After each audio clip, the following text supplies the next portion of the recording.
Yun, suplex ko lang itong service natin. Ito yung Vadya Maxima C. So, pangalan pala natin dito ay Namra. Yan, so bagong ligo lang yan. Kakapaligo lang din natin. So, ang kintab pa niyan.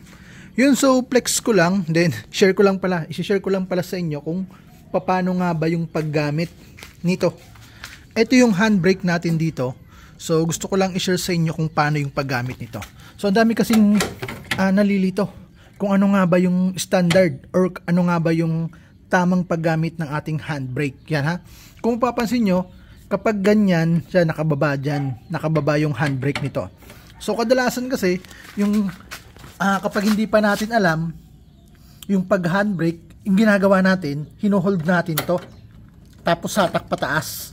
So, hindi po yan yung proper ha. Take note ha, baba muna natin. Take note ha, kapag mag-handbrake po tayo, hindi ganito.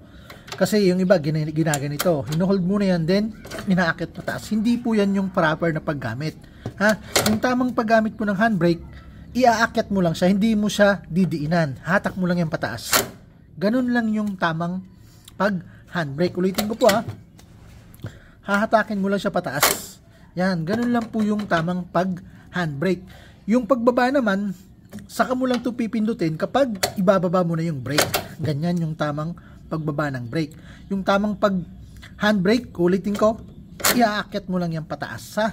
So, sana po ay may natutunan po kayo. Kasi yung iba kasi hindi kasi alam. Pa-comment po ako kung nag-gets nyo po yung ibig kong sabihin ng tamang paggamit ng handbrake dito kay Vadya Maxima C. Kapag ibababa natin, saka lang tayo didiin dito. Yan. Then kapag mag-handbrake po tayo, angat lang. So, yun lang. Sana po may natutunan po kayo. Yan, oh. Wow.